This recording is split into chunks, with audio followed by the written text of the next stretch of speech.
மினிஸ்டரா இருக்காரு இப்ப சரத் அண்ணா, சரத் சார். சோ அவர் எப்படி வந்து உங்களுக்கு க்ளோஸ் அண்ட் அந்த பாண்ட் எப்படி?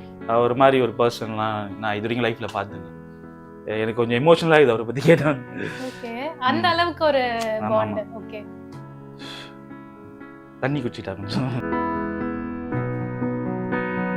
மாண்புமிகு திரு டாக்டர் டி கில்லி சரத்குமார் அமைச்சர் அவர்கள் இருக்காங்கல்ல, அவர் வந்து ஆக்சுவலா ஃபர்ஸ்ட் வந்து தாம்பரத்துக்கு கிடைச்ச ஒரு வரம் தான் சொல்லணும். அவர் நகைலாம் செஞ்சு போடுவாங்க. தங்கம் அவர் தான் தங்கம்.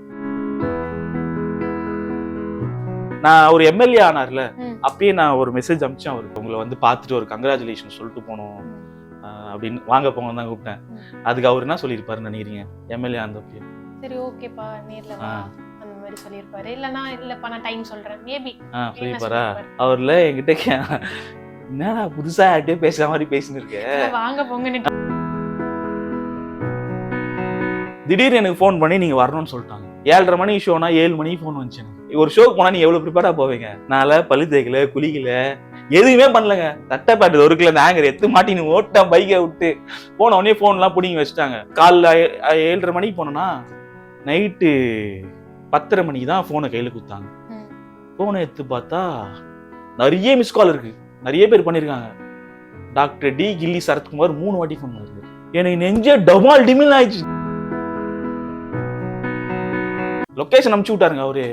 இங்க வா, எங்க ஆபீஸ் இங்கதான் இருக்குன்னு சொல்லிட்டு 3 மணிக்கு வர சொன்னாரு. கரெக்டா போன 3 மணிக்கு வந்தாரு. எல்லாம் வெயிட் பண்ணிருக்காங்க. என்ன சோல்டர் மேல கை போட்டு திருப்பி அதே மாதிரி உள்ள கூட்டு போயிட்டு உள்ள போனோடனையும் எனக்கு கலாச்சாங்க.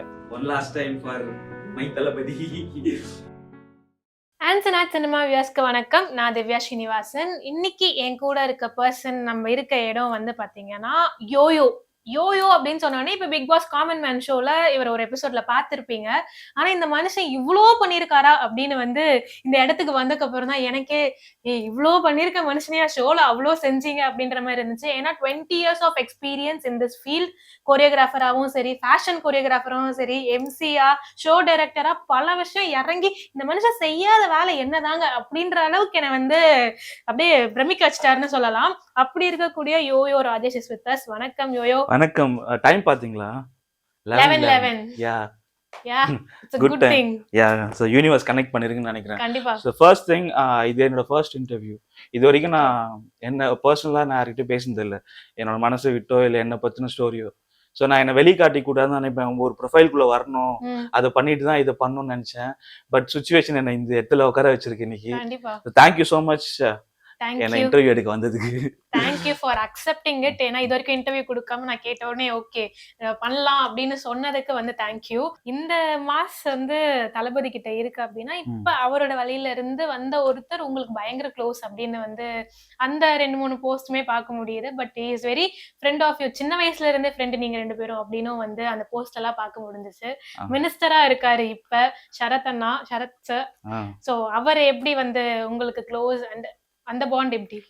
தளபதி கூட இப்படின்னா இங்க சரத் கூட எப்படி உங்களுக்கு? இப்போ அவர் பிளெஸிங்ஸ் தான் நம்மளுக்கு. சரத் அவர் மாதிரி ஒரு பர்சன்லாம் நான் இது வரைக்கும் லைஃப்ல பார்த்ததில்ல. எனக்கு கொஞ்சம் எமோஷனலா இது அவரை பத்தி கேட்டேன். ஓகே, அந்த அளவுக்கு ஒரு பாண்ட். ஓகே, தண்ணி குடிச்சிட்டாங்க. கண்டிப்பா. ஓகே, சரத் இருக்காருல்ல, மீன்ஸ் மாண்புமிகு திரு டாக்டர் டி கில்லி சரத்குமார் அமைச்சர் அவர்கள் இருக்காங்கல்ல, அவர் வந்து ஆக்சுவலா ஃபர்ஸ்ட் வந்து தாம்பரத்துக்கு கிடைச்ச ஒரு வரம் தான் சொல்லணும் அவர். இது அதுக்கப்புறம் வந்து பள்ளம் தோண்டினா என்ன கிடைக்கும்? தண்ணி வரும். அதுக்கப்புறம் என்ன கிடைக்கும்? போனா நகைலாம் செஞ்சு போடுவாங்களே, அது பேர் என்ன? புதையலா? நகைலாம் செஞ்சு போடுவாங்க. தங்கம். தங்கம் அவர் தான் தங்கம். ஸோ ஒரு பெரிய ஒரு பர்சன் அவரு. ஆக்சுவலா வந்து மேஜிக்லாம் பார்த்துருக்கீங்களா? லைஃப்ல நடக்கும்ல, அந்த மாதிரி அவர் ஒரு மேஜிக். அவர் உண்மையா வந்து ஒருத்தருக்காக இருந்திருக்காரு. அந்த உண்மைக்கு கிடைச்ச ஊதியம் தான் இன்னைக்கு அங்க போய் உட்காந்துருக்காரு. ஸோ அவரை வந்து நான் சின்ன வயசுல இருந்தே எல்கேஜி யூகேஜில இருந்தே நாங்க ஒன்னா தான் படிக்கணும். நாங்க 2 பேருமே சேம் கிளாஸ்மேட்ஸ். நிறைய துன்பங்கள் இருந்திருக்கும்.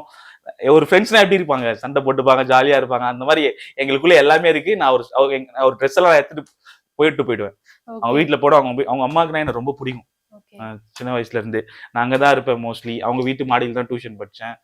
எங்களுக்குள்ள நல்ல ஸ்டோரிஸ் தான் இருக்கு.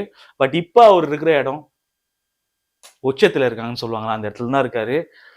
ரீசெண்டா நான் வந்து நான் நினைச்சேன் ஓகே அவங்க எல்லாம் மாறிட்டு இருப்பாங்கன்னா, நான் ஒரு எம்எல்ஏ ஆனார்ல, அப்பயே நான் ஒரு மெசேஜ் அனுப்பிச்சேன் அவருக்கு. இந்த மாதிரி வந்து நான் உங்களுக்கு அப்புறமா அனுப்புறேன் அந்த நோட்டை, சரியா? இந்த மாதிரி நீங்க உங்களை மீட் பண்ணணும், நானு உங்ககிட்ட உங்களை வந்து பார்த்துட்டு ஒரு கங்க்ராச்சுலேஷன் சொல்லிட்டு போகணும் அப்படின்னு, வாங்க போங்க தான் கூப்பிட்டேன். அதுக்கு அவர் என்ன சொல்லியிருப்பாருன்னு நினைக்கிறீங்க எம்எல்ஏ ஆனதப்பயே? சரி ஓகேப்பா நேர்ல வா அந்த மாதிரி சொல்லியிருப்பாரு. இல்லனா இல்லப்பா நான் டைம் சொல்றேன் மேபி சொல்லியிருப்பாரா? அவர்ல என்கிட்ட என்னடா புதுசா யார்கிட்டயே பேசுற மாதிரி பேசின்னு இருக்க, வாங்க போங்க, எனக்கே புதுசா இருக்குடா, அப்பெல்லாம் பண்ணாதுடான்னு சொன்னாரு. எனக்கு அப்ப கூட எனக்கு அந்த ஃபீவர் இருந்து நான் வரல.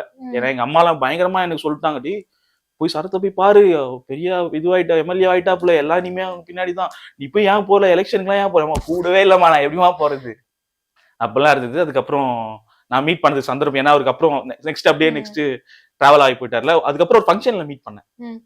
ஃபங்க்ஷன்ல மீட் பண்ணும்போது வராரு, அப்ப எம்எல்ஏ தான், டப்புனு என் ஷோல்டர்ல கை போட்டு அப்படியே வலிச்சுனே போயிட்டே இருக்காரு. என்ன அந்த பழைய வைப்பு, அந்த எனர்ஜி எல்லாம் யாருமே எங்கேயும் கொடுக்க மாட்டாங்க. ஒரு எம்எல்ஏ வராருன்னா எல்லாருமே எம்எல்ஏ வராரு வழி விடுங்க, எம்எல்ஏ வர அந்த மாதிரி தான் வருவாங்க. 4 பேர் கூட பாடி கார்டு மாதிரி வருவாங்கல்ல.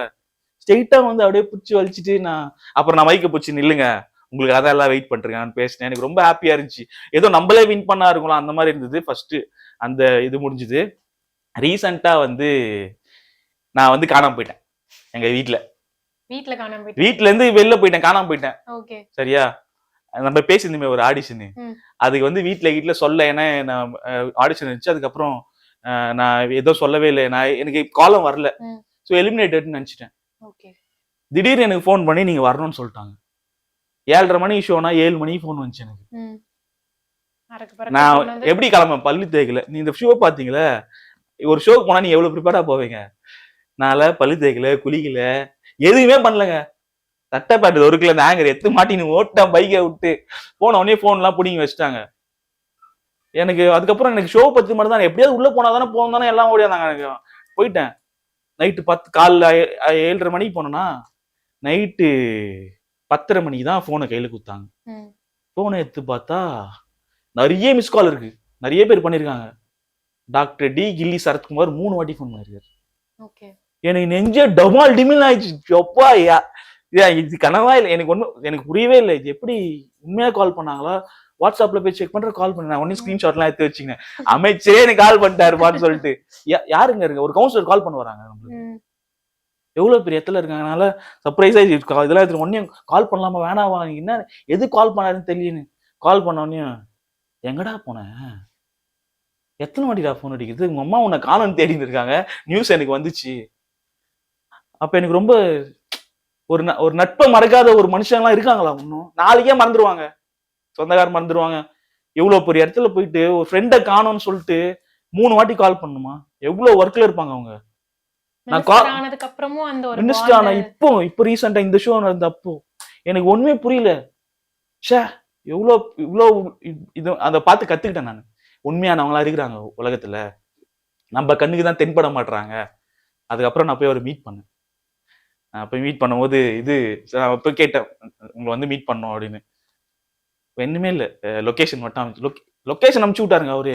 இங்க வா, எங்க ஆபீஸ் இங்கதான் இருக்குன்னு சொல்லிட்டு 3 மணிக்கு வர சொன்னாரு. கரெக்டா போன 3 மணிக்கு வந்தாரு. எல்லாம் வெயிட் பண்ணிருக்காங்க. என்ன ஷோல்டர் மேல கை போட்டு திருப்பி அதே மாதிரி உள்ள கூப்பிட்டு போயிட்டு, உள்ள போனோடனையும் எனக்கு கலாச்சாங்க. எல்லாம் என்னன்னா இது வாங்கிட்டு போயிருந்தேன், இந்த சால்வா இருக்கும்ல, அதான் சால்வெல்லாம் வாங்கிட்டு வந்துருக்காங்க பாரு அவங்களோட பாகத்தின்னு சொன்னாங்க. எனக்கு என்ன எண்ட் ஆஃப் தி டே அவர் ஃப்ரெண்டாவே இருந்தாலுமே தமிழ்நாட்டோட அமைச்சர் அவரு. அவர்கிட்ட நான் எனக்கு எப்படி சின்ன சைல்ட்ஹுட்ல இருந்தது எல்லாமே எனக்கு அது மறந்துச்சு. ஏன்னா அவர் அப்படிதான் பாக்குறதா இருந்தா, நான் அவர் என்ன அப்படி பாக்கல. அதுக்கப்புறம் சால்வா போடவே இல்லை எனக்கு. நான் என்ன பண்ணிட்டேன், சரி அவங்க என்ன டக் லைஃப் பண்ணினே இருந்தாங்க, கலாய்ச்சிட்டே இருந்தாங்க. நான் என்ன பண்ணிட்டேன், போட்டோ எல்லாம் எடுத்துட்டு அந்த சாலை நான் எடுத்துன்னு மாட்டேன், யாருன்னா உன்னை பார்க்க வருவாங்களா அவங்களுக்கு நீ போடுன்னு சொல்லிட்டு வந்துட்டேன். அது ரொம்ப ஸ்பெஷலா இருந்துச்சு, எனக்கு ஹாப்பியா இருந்துச்சு. அதுக்கப்புறம் நான் பிக் பாஸ்ல இருந்தேன்னு சொல்ல அவர்கிட்ட, அது நம்ம சொல்ல தேவையில்லன்னு தோணுச்சு எனக்கு. அவங்க எனக்கு காண ஒரு ஷூட் போயிருந்தா தான் சொன்னேன் அவங்க கிட்ட. அவர் உங்களை தேடினது ஜெனியூனா ஃப்ரெண்ட காணோம்னு கால் பண்ணிருக்காங்க, எங்க அவன் சேஃபா இருக்கானா அப்படின்றதுக்காக தான். சோ அந்த ஒரு பாண்ட் அழகா இருந்திருக்குன்னு நினைக்கிறேன் 2 பேருக்குள்ளயும். இப்போ வரைக்கும் அது சரத்தனா வந்து அவரை என்னதான் நிறைய விஷயங்கள் மினிஸ்டர் ஆனதுக்கப்புறம் அவர் நெகட்டிவிட்டி ஃபேஸ் பண்ணாலும் அவருக்கான மனுஷங்களை சம்பாதிச்சு வச்சிருக்காரு. அவரும் அந்த மனுஷங்களுக்கு உண்மையான அன்பு எனக்கு அது கொடுத்துட்டு தான் புரியவே இருக்காரு. இல்லைங்க. யாருமே அப்படி இருக்க மாட்டாங்க, இருக்க முடியாது. அவ்வளவு பெரிய ஆள் எனக்கு 3 வாட்டி என்கிட்ட நான் ஸ்கிரீன்ஷாட் எடுத்து வச்சிருக்கேன். அவர் நம்பரை நான் வந்து சரத் தளபதினு தான் சேவ் பண்ணி வச்சிருக்கேன். ஓகே. எனக்கு அவ்வளவு ஸ்பெஷலா இருந்துச்சு. அது முடியாது. அதுக்கப்புறம் அவர் என்ன ட்ரீட் பண்ணது, அவருக்கு நான் சொன்னல விஜய் அண்ணா கிட்ட ஒரு எனர்ஜி பார்த்தேன். அந்த எனர்ஜி அவர்கிட்ட இருந்தது. ஓகே. அப்படியே இருந்தது அந்த எனர்ஜி அவர்கிட்ட. அந்த அந்த எனர்ஜி இருந்தது. அந்த ரூம்குள்ள போனதுக்கு அப்புறமே எனக்கு ஒரு பாசிட்டிவா நான் ஃபீல் பண்ணேன். ஏன்னா அது வரைக்கும் நான் ஒரு மாதிரி பயத்திலேயே தான் போனேன். நல்லா இருந்தது அந்த இது எனர்ஜி அவர்கிட்ட. ஸோ இஸ் எங்க தாம்பரத்துக்கு கிடைச்ச ஒரு தங்கம் தான் அவரு. இப்ப அவர் தமிழ்நாட்டுக்கே கிடைச்ச தமிழ்நாட்டுக்கு அவன் நாங்க எது தாம்பரம் தான் சொல்லுவோம். எங்களோட எங்க ஊர் செல்லப்புள்ள அது. அதனால ஒரு தாம்பரத்துக்கு கிடைச்ச ஒரு வரப்பிரசாதம் தான். எல்லா இடத்துலயும் மினிஸ்டர் இருந்தாங்க. நம்ம ஊர்லயும் மினிஸ்டர்ஸ் எல்லாம் இருந்தாங்க. ஆனா இருந்தாங்கன்னு யாருக்கும் தெரியாது. அந்த அளவுக்கு தான் இருந்தாங்க. பட் இவர் நிறைய நல்லது பண்ணிட்டு இருக்காரு. அதனால we are so happy. Okay. இந்த மாதிரி வேற யார் கூட உங்க லைஃப்ல மறக்கவே முடியாத ஒரு மொமெண்ட், இந்த மாதிரி ஒரு மொமெண்ட் இருந்திருக்குப்பா என் லைஃப்ல அப்படின்னு இப்ப வரைக்கும் நீங்க செரிஷ் பண்ற மொமெண்ட்னா அது என்னவா இருக்கும்? எனக்கு லெசன்ஸ் தான் இருந்திருக்கு. செரிஷ் பண்ற மாதிரி எதுவுமே இல்லை. எல்லாமே லெசன்ஸ் தான். நான் போனாதான் எல்லாருமே ஹாப்பி ஆவாங்க. அவங்க யாரும் என்ன ஹாப்பி பண்ணதே கிடையாது லைஃப்ல. ஒரு வாடினா சந்தோஷத்தை பார்க்கணும் எனக்கு ரொம்ப ஆசை. நான் இவ்வளவு நாளா இந்த நான் ஒர்க் பண்ணத கார்பரேட் கம்பெனிஸ் கிடையாது இந்தியாவில் என்னென்ன நேம் கம்பெனிஸ் இருக்கோ எல்லா கம்பெனிக்கும் நான் டீம் பில்டிங் ஒர்க் பண்ணியிருக்கேன். இங்கே இருக்கிற எல்லா சென்னையில் இருக்கிற ஈவெண்ட்ஸும் நான் பண்ணியிருக்கேன். எல்லா கம்பெனியும் கூட ஒர்க் பண்ணிக்கிறேன். டாப் பிராண்ட் இந்த சினிமா அங்கே இருக்கிற மெடல்ஸ் எல்லாமே இந்த சினிமாஸ்ல ஒர்க் பண்ணது தான். அந்த ஐடி கார்டு கொடுப்பாங்கல்ல, அங்கே போட்டிருக்கேன். ஃபேஷன்ல ஒர்க் எல்லாத்தையும் ஒர்க் பண்ணியிருக்கேன். நான் போனா நான் தான் அங்கே என்டர்டெய்னர். நான் சந்தோஷப்படுத்துவேன். ஆனா அதுக்கப்புறம் எனக்கு யாருன்னா சந்தோஷம் கொடுத்தாங்கன்னு கேட்டீங்கன்னா வாழ்க்கையில் அது கிடைக்கவே இல்லை கடைசி வரைக்குமே.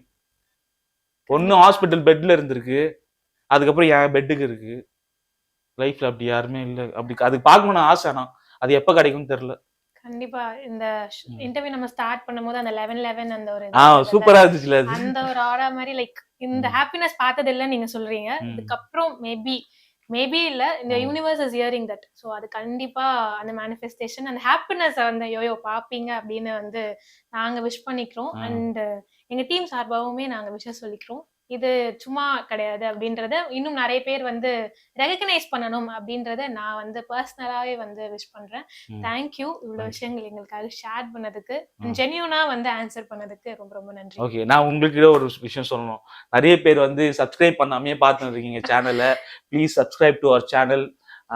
எல்லாருமே ஒரு கனவோடு தான். இப்ப நான் எப்படி நீங்க இந்த வீடியோ பாக்குறீங்களா இல்லையான்னு தெரியல, பட் பார்த்தவங்க please subscribe to this channel. எல்லாருக்குமே ஒரு கனவோடு தான் இங்க வாழ்ந்துட்டு இருக்காங்க.